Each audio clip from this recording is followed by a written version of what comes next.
마가복음 11장 1절에서 11절까지. 그들이 예루살렘에 가까이 와서 감람산 벳바게와 베다니에 이르렀을 때에 예수께서 제자 중 둘을 보내시며 이르시되 너희는 맞은편 마을로 가라. 그리로 들어가면 곧 아직 아무도 타보지 않는 나귀 새끼가 매어 있는 것을 보리니 풀어 끌고 오라. 만일 누가 너희에게 왜 이렇게 하느냐 묻거든 주가 쓰시겠다 하라. 그리하면 즉시 이리로 보내리라 하시니 제자들이 가서 본즉 나귀 새끼가 문 앞거리에 매어 있는지라 그것을 푸니 거기 서 있는 사람 중 어떤 이들이 이르되 나귀 새끼를 풀어 무엇 하려느냐 하매 제자들이 예수께로 이르신 대로 말한데 이에 허락한지라. 나귀 새끼를 예수께로 끌고 와서 자기들의 겉옷을 그 위에 얹어 놓음에 예수께서 타시니 많은 사람들은 자기들의 겉옷을 또 다른 이들은 들에서 벤 나뭇가지를 길에 펴며 앞에서 가고 뒤에서 따르는 자들이 소리 지르되 호산나 찬송하리로다 주의 이름으로 오시는 이여 찬송하리로다 오는 우리 조상 다윗의 나라여 가장 높은 곳에서 호산나 하더라. 함께 읽겠습니다. 예수께서 예루살렘에 이르러 성전에 들어가사 모든 것을 둘러보시고 때가 이미 저물매 12 제자를 데리시고 베다니에 나가시니라. 아멘. 그동안 예수님은 자신이 메시아이심을 사람들에게 알리는데 예수님은 그 부분을 조심스럽게 생각하셨습니다. 내가 메시아야 알리시는데 예수님은 상당히 조심스럽게 생각을 하셨어요. 마가복음 8장에 보면 가이사랴 빌립보에서 예수님께서 제자들에게 이런 말씀을 하셨어요. 내가 죽임을 당하고 3일 만에 살아날 텐데 아무에게도 말하지 말라. 메시아거든요. 죽임을 당하고 3일 만에 다시 살아나십니다. 당신이 메시아이신 거예요. 그런데 이런 사실을 아무에게도 말하지 말라. 예수님은 당신이 메시아이심을 알리는 것을 조심스럽게 생각을 하신 거예요. 그게 마가복음 8장에만 있는 것이 아니라 바로 뒤 마가복음 9장에서도 예수님이 그러셔요.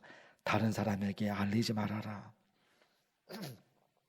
그런데 오늘 말씀에 와서는 예수님께서 메시아이심을 적극적으로 알리십니다. 지금까지는 아무에게도 말하지 마. 예수님 그러셨거든요. 그런데 이제는 아니에요. 당신이 메시아이심을 적극적으로 알리십니다. 왜 그럴까요? 이제 십자가에서의 죽음이 가까이 왔어요. 이제 십자가에서 예수님께서 죽으실 텐데 가까이 온 거예요. 더 이상 숨길 필요가 없었던 겁니다. 예수님이 제자들에게 시킨 일이 있어요. 제자들이 그대로 합니다. 나귀 새끼를 끌고 와서 자기들의 겉옷을 벗어 나귀 등에 예수님 겉옷을 나귀 그 등에 얹어 놓는단 말입니다. 제자들이. 그리고 예수님께서 나귀를 타십니다. 나귀 타고 예수님이 가셔요. 이것은 예수님께서 왕이 되셨음을 상징적으로 보여줍니다.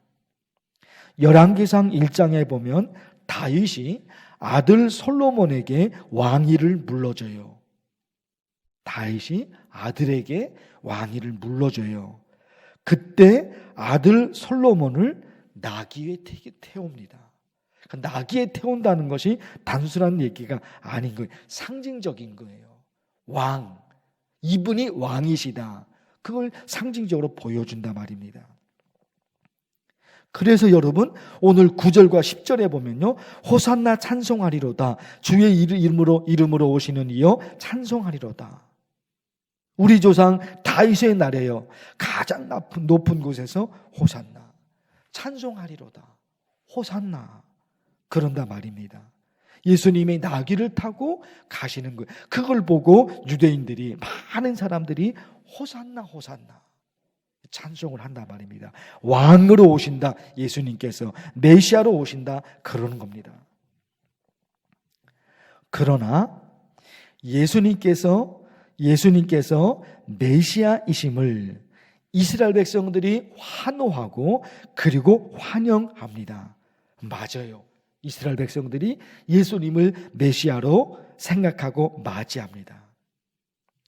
그러나 우리를 죄에서 구원하시는 메시아로 생각한 게 아니에요. 예수님이 나귀를 타고 가십니다. 호산나 호산나, 왕 찬양한단 말입니다. 백성들이 메시아로 생각한 것은 맞는데 우리를 죄에서 구원하는 메시아로 생각한 것이 아니라 자기들을 지배하고 있는 로마를 무너뜨리고 세계에서 가장 강한 나라로 만드시는 정치적인 메시아, 그렇게 생각한 거예요. 지금 이스라엘 백성들이 죄에서 구원하는 메시아 예수님을 그렇게 생각하지 않아요. 그게 아니고 로마의 지배를 받고 있는데 로마를 무너뜨리고 우리나라 이스라엘 자기들로서는 가장 강한 나라로 만드실 정치적인 메시아로 그들이 받아들이고 있단 말입니다. 사도행전 1장에 보면 부활하신 예수님께서 제자들에게 나타나셨어요. 그때 제자들이 예수님에게 물어봅니다. 뭘 물어봤어요? 예수님 부활하셨어요. 십자가에서 죽으시고 3일 만에 다시 살아나셨어요. 부활하신 예수님을 제자들이 만나요. 그 제자들이 예수님에게 뭘 물어봤냔 말이에요. 이걸 물어보잖아요. 예수님께서 이스라엘 나라를 회복하심이 이때니까, 그렇게 물어요. 그렇게 물어요. 제자들도 이때까지도 예수님이 죄에서 구원하신다는 그 생각과는 멀리 있는 거예요. 제자들이 부활하신 예수님 만났다니까요. 제자들이 질문이 이 질문이라니까요. 이스라엘 나라를 회복하심이 이때니까. 여러분 아시는 대로 바벨론의 멸망을 당하죠. 바벨론의 지배를 당해요, 이스라엘이. 그 후에는 페르시아, 그 다음은 헬라, 그리고 그 다음은 예수님 당시에는 로마의 지배를 받고 있습니다. 그러니까 모든 이스라엘 국민들이, 모든 유대인들이 꿈에도 소원이 로마로부터의 독립이에요. 로마로부터의 독립이에요. 모든 유대인들이. 제자들도 메시아 예수 그리스도에 관해서 기대했던 것이 로마로부터의 독립이에요. 그러니까 부활하신 예수님을 만났을 때 대부분 제자들이 물어보는 것이 우리나라가 언제 독립이 됩니까? 그걸 묻잖아요.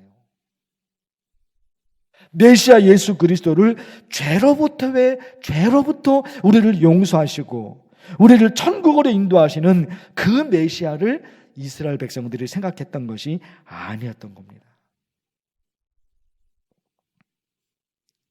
예수님께서 이 땅에 오신 목적은 로마로부터의 독립이 아니라 죄에서 해방되어 천국 백성이 되는 거예요. 그게 중요한 그거. 물론 로마로부터의 독립되는 거 유대인들이 그게 중요하지 않다, 그런 얘기는 아니죠. 그런 얘기는 아니에요. 우리나라 같은 경우, 우리나라가 일본의 지배를 받고 있었을 때 꿈에도 소원이 독립이었습니다. 그때 우리나라가 일본으로부터 독립하지 못하고 지금까지 일본의 지배를 받고 있다면 이거 생각만 해도 끔찍한 거예요. 생각만 해도. 그러니까 이 땅에서의 삶도 너무너무 중요하죠. 그 당시에 유대인들이 로마로부터 독립되는 것, 그게 중요하지 않다, 그건 아니죠. 그건 아니죠. 이 땅에서의 삶도 너무너무 중요하다 말입니다. 그러나 죽음 이후에 어떻게 될 것인가? 이거보다 더 중요한 것은 없어요. 이거보다 더 중요한 것은 지금 하루하루 살아가는 우리의 삶이 너무너무 소중하죠. 너무너무 소중하죠. 어떻게 살 것인가? 그러나 죽음 이후에 어떻게 될 것인가? 이거보다 더 중요한 건 없는 거예요. 더 중요한 건 없는 거예요. 왜 그럴까요? 죽음 이후의 세계는 영원하다 말입니다. 죽음 이후의 세계가 10년, 100년, 1000년 그런 개념이 아닌 거예요. 죽음 이후의 세계는 영원한 건 영원하다. 얼마나 이게 얼마나 심각한 겁니까? 죽음 이후는 영원하다 말입니다. 그리고 또 하나 성경이 너무나 명확하게 얘기하는 거, 죽음 이후가요, 천국 아니면 지옥인 거예요. 말씀드리기도 너무너무 끔찍한데 그게 사실이잖아요. 너무너무 끔찍한 거죠. 죽음 이후의 세계가 천국 아니면 지옥인 거예요. 너무너무 끔찍하죠. 이게 보통의 문제가 아니에요. 하루하루 살아가는 먹고 사는 일도 너무너무 중요하지만 죽음 이후를 생각해 보면 이거는 너무너무 말로 표현할 길이 없는 거예요. 여러분, 오늘 우리 간절히 또 기도할 것입니다. 우리를 구원하신 예수 그리스도 메시아, 그분을 생각하죠. 그리고요, 우리 가족 중에 아직 예수님을 믿지 않는 사람들, 우리 가족들 더 간절히 매달려 기도하면 좋겠어요. 주의 이름을 부르면서 간절히 기도합니다. 주여! 하나님 아버지, 이스라엘 백성들이, 유대인들이 예수님을 바라봅니다. 예수님을 바라봅니다. 호산나 호산나 찬송하리로다. 호산나 호산나 찬송하리로다. 예수님을 바라보고 메시아로 생각하고 호산나 찬송하리로다 부릅니다. 그러나 그들이 생각했던 메시아, 그들이 생각했던 예수 그리스도는 로마로부터의 독립. 제자들도 부활하신 예수님을 만났을 때 물었던 것이 로마로부터의 독립이었습니다. 죄로부터 해방되고 죄 용서를 받아 구원을 받는, 죄 용서를 받아 구원을 받는 그것이 그들의 머릿속에 있었던 것이 아니라 오로지 생각이 로마로부터의 독립이었어요. 하나님 아버지, 예수 그리스도께서 이 땅에 오셨습니다. 십자가에서 죽으시고 3일 만에 다시 살아나십니다. 하나님, 죽음으로부터의 해방이고 죄로부터 벗어나요. 죄로부터의 해방. 그래서 하나님의 용서하심과 하나님의 구원하심을 받아 죽음 이후에 천국에서 영원히 살게 되는 하나님의 역사가 거기에 있습니다. 하나님, 이 땅에서의 삶도 얼마나 소중합니까? 하루하루 살아가는 삶이 우리에게도 얼마나 소중합니까? 하나님 아버지, 그러나 죽음 이후에 나는 어떻게 될 것인가? 죽음 이후에 나는 어떻게 될 것인가? 하나님, 그 어떤 것보다도 너무너무 절박하고 너무너무 상담하지 않아요. 하나님, 죽음 이후에 나는 어떻게 될 것인가? 그거보다 더 중요한 건 없습니다. 그거보다 더 심각한 것은 없습니다. 하나님 아버지, 이 땅에서의 하루하루 살아가는 삶도 우리에게는 너무너무 소중합니다. 그러나 하나님 아버지, 절대로 잊어버리지 않게 없어서, 죽음 이후에 나는 어떻게 될 것인가? 이거보다 더 중요한 것은 없습니다. 하루하루의 삶이, 살아가는 하루하루의 삶이 너무너무 소중하고 너무너무, 그러나 죽음 이후에 나는 어떻게 될 것인가? 이거보다 더 중요한 것은 없습니다. 하나님 아버지, 예수 그리스도를 믿어 구원에 이르도록 도와주시고 이 땅에서의 해방뿐만 아니라 죄로부터 해방되어 천국 백성을 삼아주시니 하나님 아버지 감사합니다. 우리 가족 중에 아직 예수님을 믿지 못하는 가족들이 있습니다. 하나님 아버지, 어떻게 하면 좋을까요? 하나님, 간절히 간구하니 내가 예수님을 믿게 된 것처럼 우리 가족들도 다 예수님을 믿을 수 있도록 하나님께서 은혜를 베풀어 주옵소서. 은혜를 베풀어 주옵소서. 노아가 모든 식구들을 데리고 방주 안으로 들어갔습니다. 노아가 모든 식구들을 데리고 방주 안으로 들어갔습니다. 우리 만나교회 성도들, 우리 모든 가족들도, 우리 모든 가족들도 함께 방주 안에 하나님이 원하시는 천국 백성이 되시고